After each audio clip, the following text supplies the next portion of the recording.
Graça e paz, meus amados. Seja muito bem-vindo ao nosso canal. Está iniciando mais um resumo. Aqui no meu e no seu canal, Tens um Minuto. E desta feita, estaremos abordando a lição de número 5, que tem por título A Sutileza do Materialismo e do Ateísmo. E eu tenho certeza que este será mais um tema de suma importância para você que é cristão. Principalmente porque vivemos em uma geração que está questionando tudo e todos, principalmente a palavra de Deus. Tem sido colocado em xeque nessas últimas décadas. Será que é verdade? Será que realmente faz sentido? Muitos têm dito, essa palavra está retrógrada, não vale mais para os nossos dias.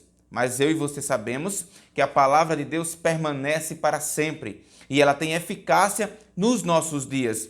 Por isso, precisamos, à luz da Bíblia Sagrada, estudarmos acerca desse tema e dos perigos do materialismo dentro da casa do Senhor e também do ateísmo e do neoateísmo. Por isso, eu te convido para em instantes nós abordarmos esse tema à luz da Bíblia Sagrada e sairmos mais uma vez enriquecido deste resumo para podermos falar do amor de Deus com propriedade e com segurança. Vem comigo!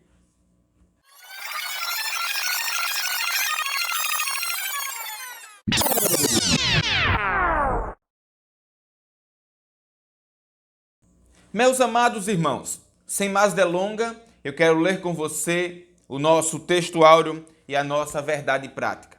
Nosso texto áureo se encontra lá em Romanos, capítulo 1 e o versículo de número 20. E o texto da palavra de Deus nos diz: porque as suas coisas invisíveis, desde a criação do mundo, tanto o seu eterno poder como a sua divindade, se entende e claramente se veem pelas coisas que estão criadas, para que eles fiquem inexcusáveis. Nossa verdade prática nos diz: tanto o materialismo quanto o ateísmo são expressões máximas de um coração endurecido pelo pecado e de olhos cegados por Satanás. Com isso, eu quero prosseguir com você e ler a nossa leitura bíblica em classe, que também se encontra em Romanos, agora do capítulo 1, do versículo 18 ao versículo de número 23. Acompanhe comigo. Porque do céu se manifesta a ira de Deus sobre toda a impiedade e justiça dos homens, que detêm a verdade em injustiça. Porquanto o que de Deus se pode conhecer neles se manifesta, porque Deus lhe manifestou. Porque as coisas invisíveis desde a criação do mundo, tanto o seu eterno poder como a sua divindade, se entendem e claramente se veem pelas coisas que estão criadas, para que eles fiquem inexcusáveis. Porquanto, tendo conhecido a Deus, não glorificaram como Deus, nem lhe deram graças, antes, em seus discursos, se desvaneceram e o seu coração insensato se obscureceu. Dizendo-se sábio, tornaram-se loucos e mudaram a glória do Deus incorruptível em semelhança da imagem do homem incorruptível e de aves e de quadrúpedes e de répteis. Essa foi a nossa leitura bíblica em classe. A nossa introdução e a nossa palavra-chave está como destaque materialismo. Então guarde bem a palavra em destaque desta semana. Nossa palavra-chave é materialismo. É a partir dela que trabalharemos nessa lição, se assim Deus nos permitir. Meu amado irmão, antes de entrarmos na nossa lição propriamente dita, eu preciso dar algumas informações importantes para você. Primeiro, estamos tratando de um assunto que nem em 30, nem 1, nem 2 horas conseguiremos terminá-lo. É um assunto muito grande e muito abrangente. Outra coisa, é um assunto que tem muitas terminologias, muitas palavras-chave que precisa ser explicada de forma mais calma, tranquila. Então, nessa lição, eu tenho certeza que você ficará com alguns questionamentos e também algumas dúvidas. Isso, é claro, é um resumo de apenas 30 a 35 minutos. Eu farei o possível para lhe dar uma boa explicação, um bom início para você continuar com seus estudos. Eu quero entender que nesse dado momento você já tenha lido a revista mais de uma vez e tenha também pesquisado. Eu sempre falo aqui, se você está com dúvida e precisa de material, nos procure nas nossas redes sociais, que estará aparecendo para você ou desse lado ou desse, tanto no Facebook como também no Instagram. Estaremos dispostos a mandar material para você, para lhe ajudar, tanto você professor, quanto você aluno, para um melhor entendimento daquele assunto ao qual você está estudando. E esse, como eu falei, é um assunto que requer bastante leitura e entendimento acerca. Por exemplo, iremos falar aqui sobre ateísmo e neoateísmo. Iremos falar aqui sobre materialismo, aí o materialismo dialético e histórico. Iremos também falar um pouco sobre comunismo, socialismo.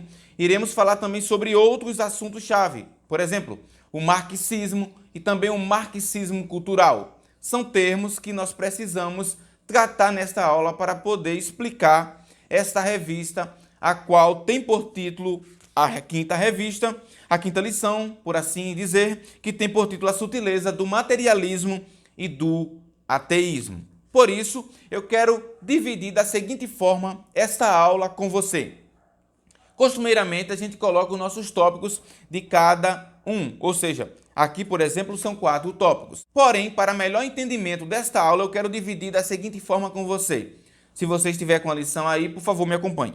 Eu quero ler com você o primeiro tópico, que tem por título Compreendendo o Materialismo e o Ateísmo. E nele tem 2 subtópicos, a saber, o materialismo e segundo, o ateísmo. Então, eu vou ler esse tópico para você ir explicar.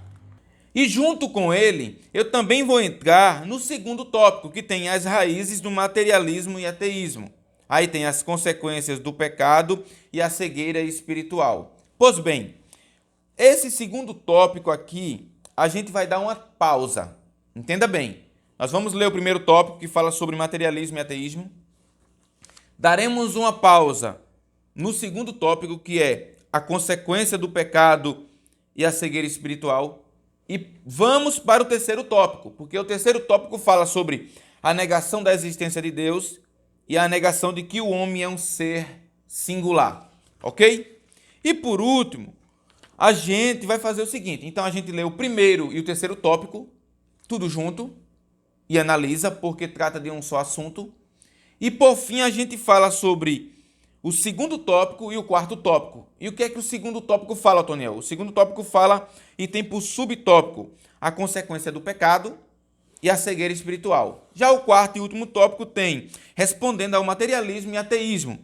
E tem como subtópico afirmando as verdades bíblicas e fazendo o uso correto da razão. Então entenda comigo, iremos usar o primeiro e o terceiro tópico agora nessa introdução e explicação e concluiremos com o segundo e o quarto tópico. Isso para melhor entendimento seu e meu neste resumo a partir de agora. Então vamos começar a nossa lição.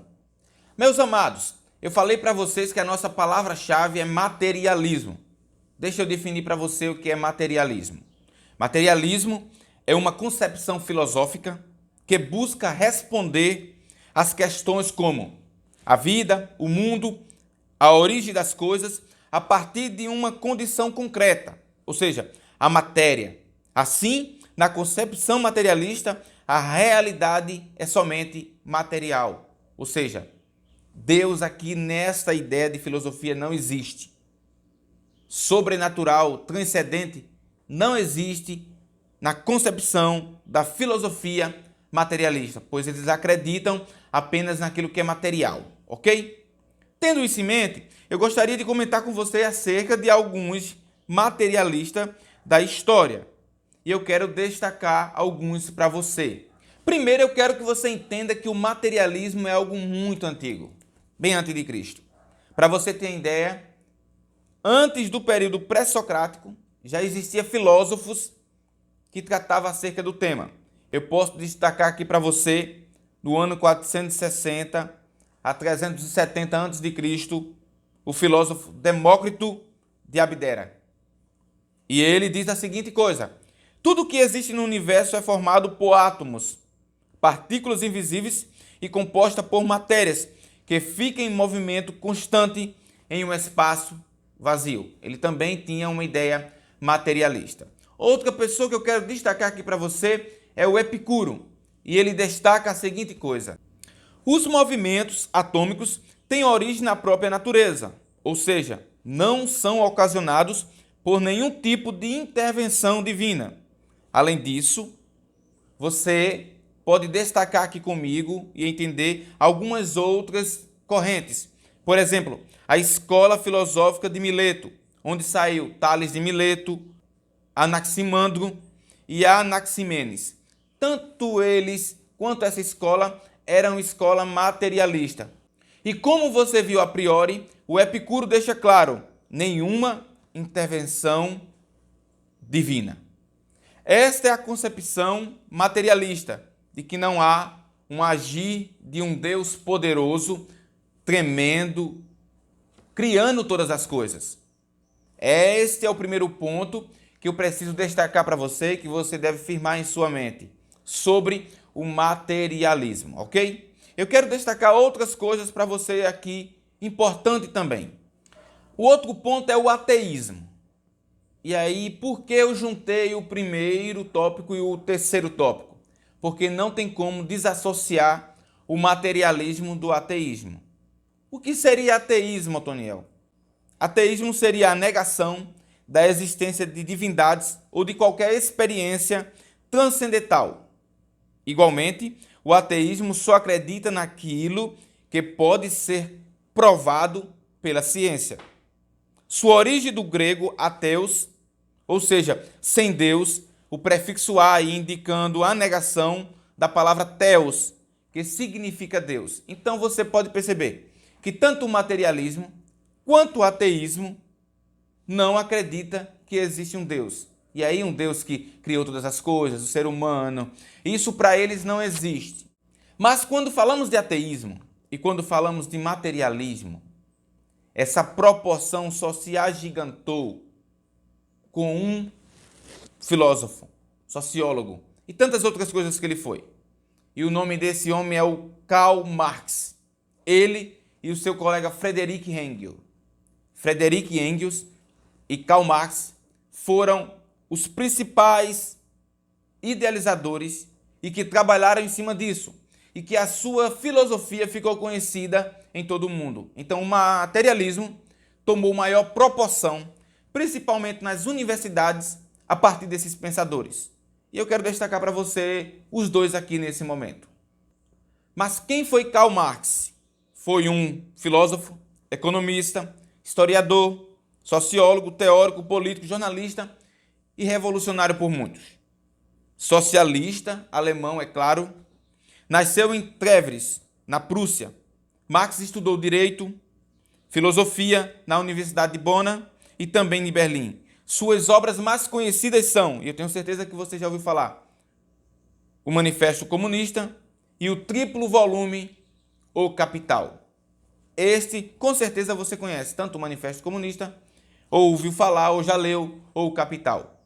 Com isso, eu destaco para você também o colega dele, que é o Friedrich Engels. Friedrich foi um teórico, filósofo, político e também considerado revolucionário alemão. Ao lado do seu amigo Karl Marx, ele elaborou a teoria marxista.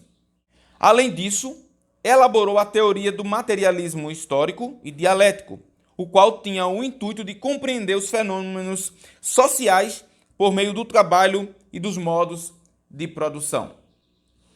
Essa foi uma breve introdução acerca do Karl Marx e do Friedrich Engels. Eu estou trazendo para você porque o que nós iremos falar da agora em diante, tanto de materialismo e ateísmo, vai partir das ideias e concepções desses dois pensadores. Aí você pode me perguntar, mas Otoniel, o que é marxismo? Você não falou agora há pouco? E eu defino para você de forma bem rasa o que é marxismo. Marxismo é o nome dado à doutrina política do sociólogo alemão Karl Marx.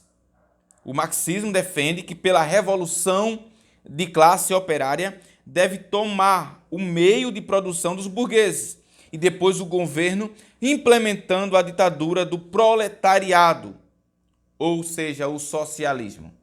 Entenda uma coisa, Karl Marx vai trabalhar muito sobre essa ideia de burguesia e proletariado, ou seja, os ricos que detêm o poder e os pobres aqueles que são obrigados a trabalhar, que vendem a sua mão de obra, seu intelecto, sua inteligência. Uma coisa que eu destaco para você é que nessa primeira ideia de Karl Marx, do seu socialismo ou do seu marxismo, por assim dizer, ele tem a ideia de se tomar o poder através da luta. Luta essa armada, luta essa de classe, como ele aqui destaca, de chegar lá e tomar o poder, de mudar esse que é o capitalismo e transformar em comunismo. Quem vai aderir às ideias dele é o Lenin. Lenin, na Rússia, ele vai tentar implantar esse modelo de governo, esse modelo estruturado por Karl Marx. No entanto, ele vai encontrar várias dificuldades, principalmente a sua cultura, o povo.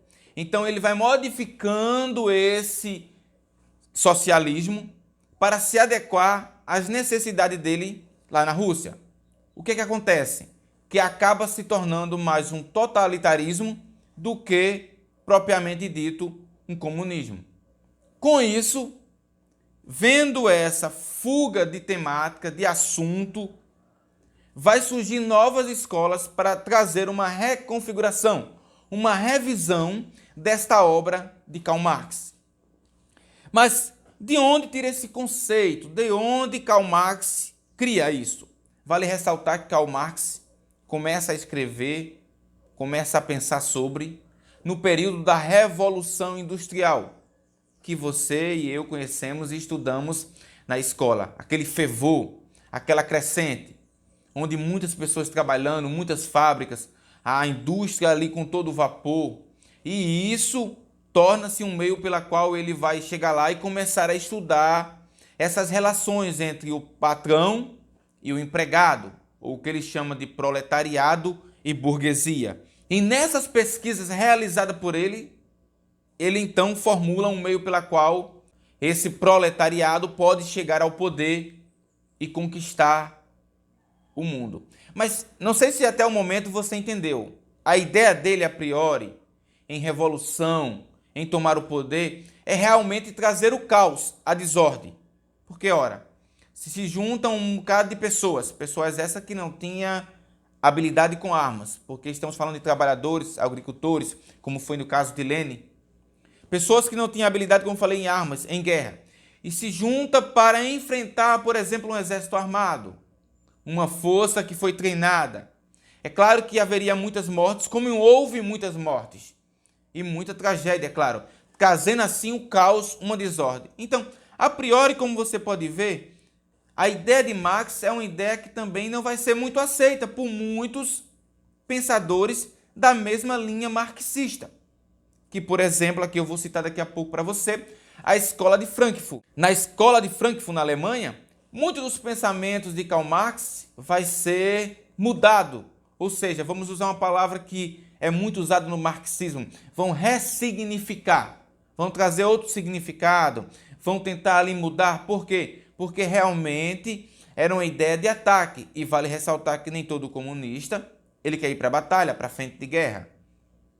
E é por isso que, ao passar dos anos e as mudanças culturais, os próximos filósofos e sociólogos marxistas vão entender o seu contexto atual e vai saber que aquela ideia a priori dele não cabe naquele contexto, fazendo então uma reconfiguração, uma revisão das obras do autor aqui em destaque. Eu falo mais de Marx do que de Engels. Engels teve sim a sua contribuição, mas você pode entender Engels como um patrocinador. Ele foi mais um patrocinador de Marx do que propriamente um escritor. Na maioria das vezes aqui, as ideias são realmente do Marx. Agora que você entendeu um pouco sobre o conceito de materialismo da sua antiguidade, tanto o ateísmo, que é algo que nós não conseguimos dar um início, por assim dizer, e também um pouco de Marx, de Engels, eu quero dizer a você agora, e eu falei para você a priori, sobre essa proporção que ele trouxe para o materialismo. Por quê? Porque eles desenvolveram o materialismo histórico e o dialético. E o que é o materialismo histórico? Vai aparecer aí do lado da tela para você. Essa corrente teórica estuda a história por meio das relações entre a acumulação de material e as forças produtivas. Para os materialistas históricos, a sociedade foi se desenvolvendo através da produção de bens que satisfazem as necessidades básicas e supérfluas do ser humano. Entenda, você pode perceber que aqui tem palavras-chave como força produtiva, produção de bens, necessidade básica. Isso é algo que você vai ver corriqueiramente nas obras de Marx. Porque, mais uma vez, ele está analisando e formulando o seu pensamento a partir da Revolução Industrial, ok? Outra coisa que eu quero destacar para você é o materialismo dialético. E o que seria isso?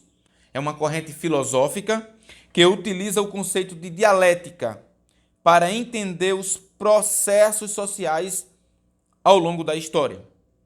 Na concepção marxista, a dialética é uma ferramenta utilizada para compreender a história. A dialética marxista considera o movimento natural da história e não admite sua maneira estática e definitiva. Para você ter uma ideia, em alguns conceitos aqui do Marx, ele chega a falar sobre o fim da religião. É claro que ele está falando ali do cristianismo, mas de forma indireta. Por quê? Porque como nós podemos perceber e no desenvolvimento desse socialismo, ou desse comunismo, ou desse marxismo, você entenderá que é uma afronta direta aos conceitos bíblicos estabelecidos por Deus. Não tem como haver uma coesão entre cristianismo e marxismo. Até porque as ideias são opostas. Primeiro começa em dizer que não existe um Deus, em acreditar apenas no material, em desprezar milagres, curas. E eu e você acreditamos piamente que Deus é um Deus que cura, é um Deus que se revela, é um Deus que se fez carne e habitou dentro de nós, é um Deus que ressuscitou ao terceiro dia. E tudo isso não cabe dentro da ideia marxista. Por isso que não tem como haver uma convergência entre essa doutrina e a palavra de Deus. Agora, a escola em destaque, como eu falei anteriormente, é a de Frankfurt. E ela vai influenciar diretamente os partidos brasileiros como comunista, socialista, que existe aqui no Brasil. E o que foi a escola de Frankfurt, Toniel? Foi uma escola de pensamento que surgiu sob o nome do Instituto de Pesquisas Sociais da Universidade de Frankfurt, na Alemanha. Os principais pensadores dessa escola de Frankfurt eram os filósofos e sociólogos marxistas, como, por exemplo, Marx, Horkheim e Habermas. Esses foram homens de destaque nessa escola, que começaram a revisar o conceito de Marx, como eu falei para vocês, que já estava um pouco ultrapassado devido às mudanças culturais. Mas, depois dessa escola de Frankfurt, eu não posso deixar de destacar para você um homem. Eu apresentei para você agora 2 filósofos, entre outros, em destaque. Mas um filósofo teve muito destaque. Mas muito destaque mesmo. E o nome dele é Antônio Gramsci. Esse filósofo era um teórico alemão do Partido Comunista Italiano, responsável por compreender que era perda de tempo fazer uma revolução armada. Olha o conceito dele. Ele argumentou que era mais fácil, por meio das instituições culturais, fazer as pessoas acreditarem que o sistema não vale nada e que o socialismo é a melhor opção. A partir de então, nós teremos agora a ideia de marxismo cultural, o neomarxismo, o novo marxismo. A ideia dele, como ele acabou de citar aqui agora, não é uma revolução armada. A revolução armada é uma perca de tempo. Como eu falei anteriormente para você, nem todo socialista, nem todo marxista está disposto a sair armado. Mas a ideia dele é uma ideia para trabalhar aqui agora, no intelecto, na mente. Nós vamos atacar as instituições culturais e mostrar através da nossa dialética, da nossa oratória, atacando essa cultura de que o sistema não vale nada e que o socialismo é a melhor coisa. Daí você começa a entender o quão perigoso é o Antônio Gramsci. E é lógico, a sua ideia vai ser uma ideia muito, mas muito aceita nas universidades até o presente dia. A sua forma de pensar e de estruturar esse pensamento de Marx e também um pouco da escola de Frankfurt vai mudar todo o conceito da ideia de Marx. É por isso que nós chamamos de neomarxismo, porque realmente destoa um pouco do pensamento principal do autor Marx. Entenda uma coisa, ele foi preso na Itália, no período do fascismo, ali que estava no auge, e na prisão, Gramsci começa a formular esses pensamentos, a escrever, a ditar, a elaborar tudo o que você conhece hoje como marxismo cultural. É por isso que não há nenhum outro autor, depois desses que eu citei aqui até o presente momento para você, com maior êxito, trazendo o socialismo à tona, o comunismo e também o marxismo, tudo impregnado como o Antônio Gramsci. Eu quero destacar para você alguns pontos da teoria dele. Preste bem atenção nisso. Dentro da prisão, Gramsci vai escrever Cadernos do Cárcere e As Cartas da Prisão.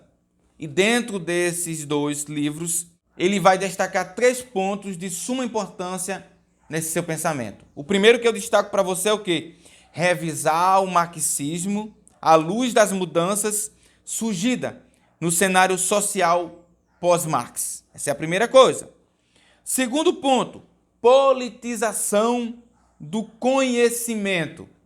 E terceiro, dimensão pedagógica do processo político. 3 pontos que devem ser analisados cuidadosamente acerca do pensamento de Antônio Gramsci. Deixa eu destacar um pouco para você sobre esses 3 pensamentos.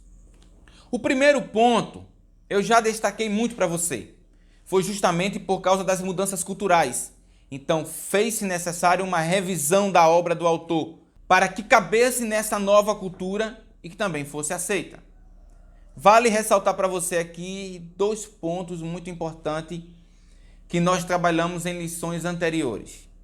É a partir dessa ideia de marxismo cultural que nós teremos as revoluções de 1960. Dentre elas eu destaco a Revolução Sexual e a Revolução contra a Cultura. São 2 revoluções, 2 movimentos que vão surgir a partir dessas ideias marxistas ou do neomarxismo. Então, o primeiro ponto era justamente isso, uma revisão por causa das mudanças culturais. O segundo ponto, que era político, do conhecimento e a politização da cultura, era o seguinte: o autor entendia que o melhor meio para a dominação social vinha através do conhecimento.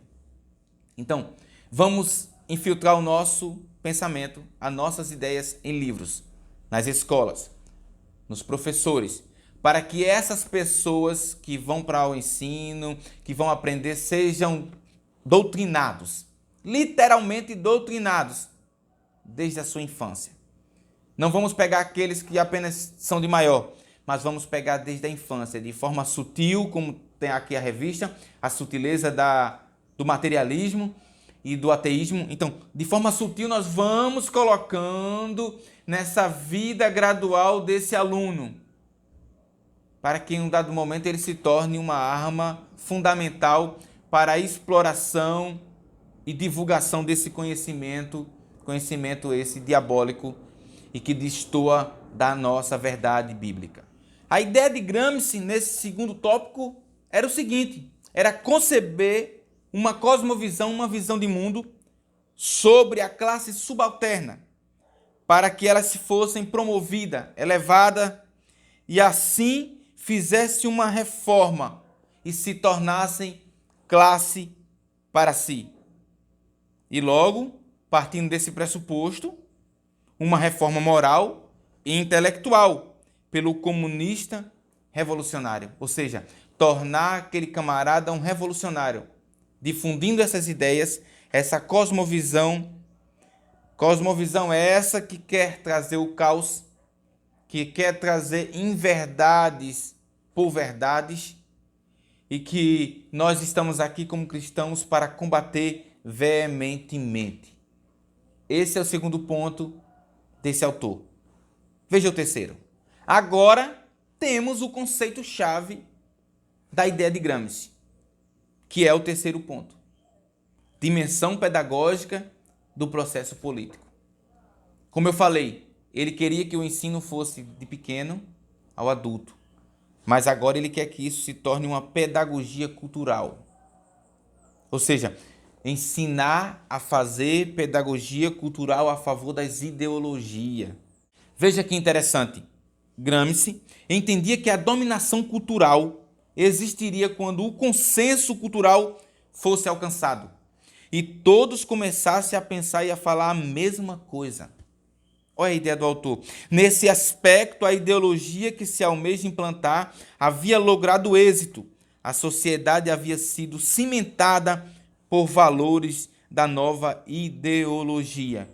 E eu te pergunto, tem tentado ou não esses modelos de política, de economia, de sociologia e filosofia implantar essas ideologias? Diariamente a igreja do Senhor é confrontada com várias ideologias, querendo se infiltrar, entrar dentro do modelo que Deus estabeleceu, mas que Deus nos dê coragem, nos dê ousadia para pregar o seu evangelho de forma clara, objetiva e com muita propriedade e mostrar para esse mundo que ainda existe uma remanescente que não se curvará diante dessas ideologias, porque já tem a palavra de Deus como base e como regra de fé e prática. Aí você pode me perguntar, mas Otoniel, como é que esta ideologia marxista, como o socialismo, comunismo, entrou nas escolas? Ora, você conhece muito bem Paulo Freire. Paulo Freire foi um dos idealizadores da nossa educação brasileira básica. E se você não sabe, eu direi a você agora.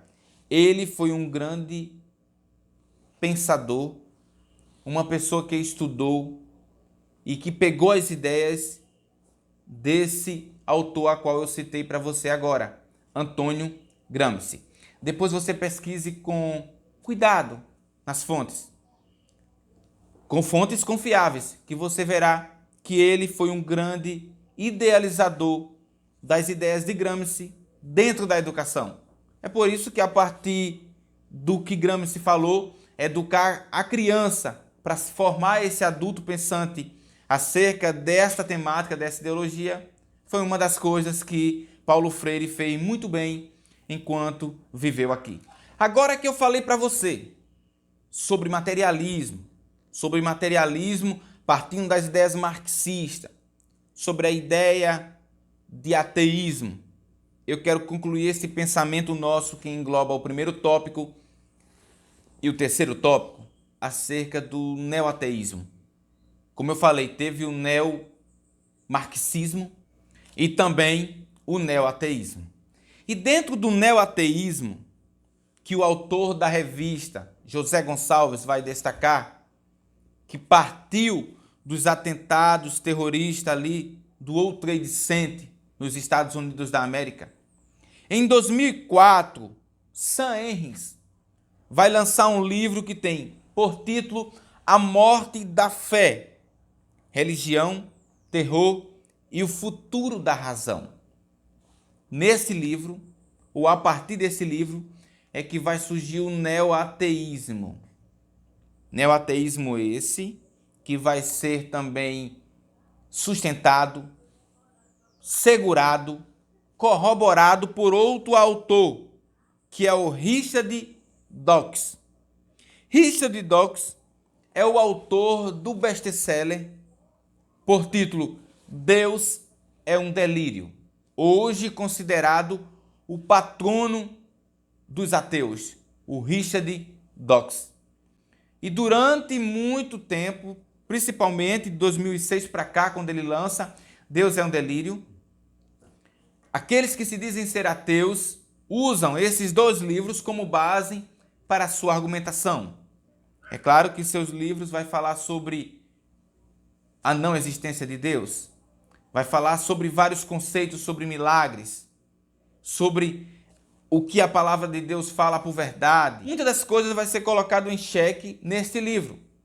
E é claro que esses autores, se apoiando nessas ideias anteriores que eu apresentei para você, tem como esses autores, a priori, a fundamentação para a elaboração do seu material. E é claro, se vivemos em uma geração, como eu falei no início, que questiona, que pergunta, que tudo é colocado em xeque, esses livros veio a calhar para eles. E eles usam como base no seu dia a dia e para afrontar, para contra-argumentar aquilo que nós apresentamos por verdade absoluta. Destaco para você uma frase do Richard Dawkins.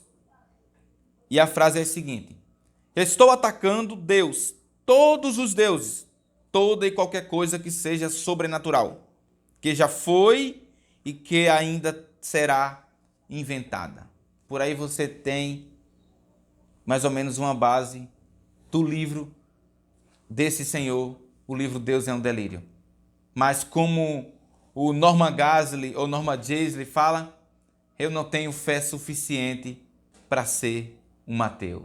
Agora que apresentamos sobre o ateísmo e o materialismo, eu espero que você tenha pelo menos entendido um pouco. Eu quero partir com você agora para os nossos dois últimos tópicos, que será o qual? O segundo e o quarto. E o segundo vai falar o seguinte: as raízes do materialismo e ateísmo. E o autor vai destacar que é a partir das consequências do pecado e também a cegueira espiritual. E como consequência do pecado, eu quero que você volte comigo uma folha e leia a sua leitura bíblica em classe. Eu quero destacar para você o verso 18, que é o primeiro, a parte que diz: toda impiedade e injustiça, homens que detêm a verdade em injustiça. Ou seja, esses homens contaminados pelo pecado, agora detêm a verdade em injustiça. Ou seja, eles sabem da verdade, sabem que Deus existe, sabem que há sobrenatural, no entanto, eles resolvem deixar isso de lado e pregar a injustiça. E mostrar para o mundo que não existe um Deus, que o mundo não foi criado por um ser poderoso, tremendo, forte. Não, eles preferem dizer que esse mundo é um mundo apenas natural, que apenas a ciência é a verdade. Ora, quando foi que a ciência foi contrária à existência de Deus? A ciência prova de que existe um Deus todo-poderoso. Certa vez, o William Lane Craig, um grande apologeta da nossa atualidade, falou a seguinte coisa. Eu assisti um vídeo dele e ele dizia: como um mundo tão perfeito, tão bem planejado, tão bem estruturado para o ser humano, poderia se organizar para esse ser humano sem nem saber que existiria esse ser humano? Como? Como você pode preparar algo sem saber que vai existir algo? E como você pode adequar aquele local para uma determinada coisa se você ainda não sabe que existe essa coisa? Só um Deus todo-poderoso que criou esse primeiro espaço sabe projetar esse espaço para aquilo que ele irá criar posteriormente. Então, por isso, há um Deus todo-poderoso que fez tudo no conforme, tudo de acordo para a nossa sobrevivência aqui na Terra. Que explicação maravilhosa do William Lane Craig. Mas os homens, contaminados por esse pecado, como o autor disse, nessa consequência do pecado, ele tenta distorcer essas verdades. Outro texto dentro de Romanos, capítulo 1, que eu destaco para você, é o verso 21. A parte final diz: olha, não glorificaram como Deus. Sabem que é Deus, mas não glorificaram como Deus. E nem lhe deram graças. Antes, em seus discursos, se desvaneceram e em seu coração insensato se obscureceu. Ou seja, sabem da verdade, mas não querem viver a verdade e nem pregar essa verdade. Dizendo-se ser sábios, tornaram-se loucos. Mudaram a glória do Deus incorruptível, em semelhança da imagem de homem corruptível, e de aves, e de quadrúpedes, e de répteis. Ou seja, mudaram toda a configuração, tentando nos enganar, e infelizmente já enganou a muitos. Mas aquele que está diariamente lendo a palavra de Deus, que tem intimidade com Deus, que anda conforme o que Deus estabeleceu, tem resistido às astutas ciladas do diabo. Eu sempre gosto de falar essa frase: você pode brincar de ser crente, mas o diabo não brinca de ser diabo. Então tenha cuidado, pois ele muda as estratégias, mas a origem é o mesmo, é o diabo. Ele usa várias pessoas com várias artimanhas, vários mecanismos e metodologias para se infiltrar dentro das escolas, de muitas igrejas, de muitos templos, mas eu e você devemos pedir diariamente a Deus discernimento para entendermos aquilo que vem dele e aquilo que não vem dele. Então, o primeiro ponto analisado aqui é justamente isso: a consequência desse pecado. E logo, que a consequência desse pecado traz cegueira. E o autor da revista diz: o diabo trabalha no coração dos incrédulos e os cega para a realidade espiritual. O homem endurecido pelo pecado é cego pelo diabo e não consegue enxergar Deus, mesmo que ele se revele de forma bem clara e objetiva, como descreve a carta aos Romanos. E você leu comigo em Romanos capítulo 1 e o verso 20, que Deus se revela através da sua criação, mas esse homem cego pelo pecado não consegue enxergar a grandeza de Deus e nem a sua glória. Vamos para o nosso último tópico. E o nosso último tópico diz: respondendo ao materialismo e ao ateísmo. E tem por subtópico: afirmando as verdades bíblicas e fazendo o uso correto da razão.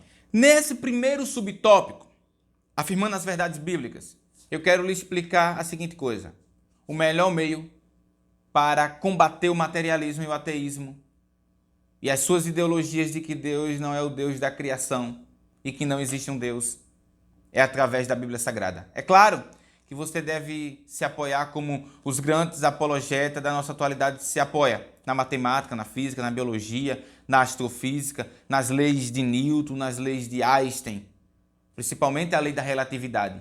Mas a Bíblia deixa claro, e como ela é nossa regra de fé e prática, nós acreditamos nela piamente. Eu quero destacar um texto para você falando sobre a criação. É claro que Gênesis, capítulo 1 e capítulo 2, vai falar sobre a criação e isso já é o bastante.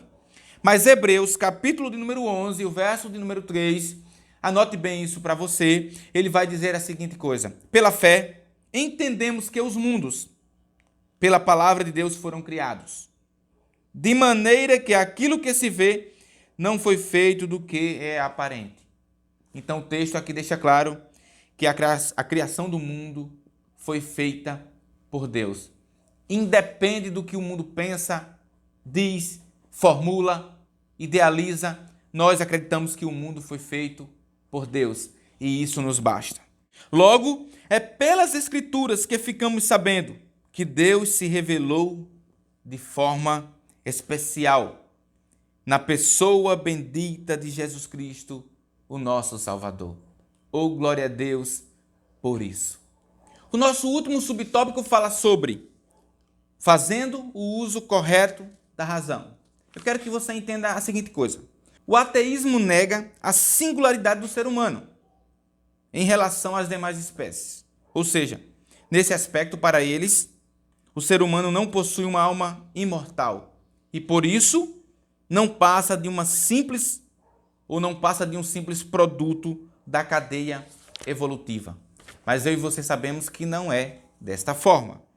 Então, eu quero falar para você sobre a seguinte coisa: o ateísmo e o materialismo dizem recorrer da ciência para embasar, para fundamentar os seus conhecimentos. Mas nós sabemos que eles não fazem ciência, mas cientificismo. E o que é cientificismo, Otoniel? É usar a ciência fora dos seus parâmetros e princípios para confirmar uma crença ou ideologia já previamente adotada. Então, o que eles fazem não é ciência, mas cientificismo. Fazer o uso errado, usando parâmetros e princípios para confirmar uma ideia que eles querem. Mas entenda uma coisa acerca da alma. O autor diz o seguinte: isso porque a ciência, na verdade, não nega a existência de Deus, mas a confirma. O cristão, portanto, não precisa negar a sua racionalidade para acreditar em Deus. As Escrituras afirmam que somos, olha aí, corpo, alma e espírito. Está lá em Tessalonicenses, 1 Tessalonicenses, capítulo 5, versículo 23, muito lido.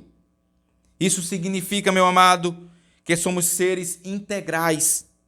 A razão faz parte do nosso ser. Devemos usar nossa fé e também a nossa razão quando expressamos nossa confiança em Deus. O materialismo está aí, a todo vapor. O cientificismo também.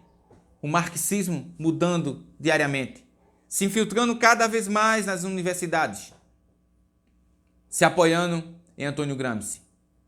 Mas eu quero lhe dizer uma coisa: aquele que lê a palavra de Deus diariamente, ele não se engana, ele não deixa ser levado por esses padrões malignos, mas ele tem a Bíblia como regra de fé e prática. Meu amado irmão e minha amada irmã, não deixe de meditar nessa palavra. Não deixe de pesquisar acerca desse tema e nem de passar para os seus filhos, pois esse tema é de fundamental importância, porque, queira você ou não, essas ideologias estão dentro das escolas e dentro das universidades, tentando doutrinar os teus filhos e tirar eles da presença do Senhor. Tenha muito cuidado, porque isso é real, é verídico e existe. Não negligencie esse tipo de comportamento, mas use a palavra de Deus como sua ferramenta e como seu escudo para se blindar diante dessas investidas de Satanás. Que Deus te abençoe, que Deus te ajude e muito obrigado por ficar conosco em mais um resumo. Forte abraço.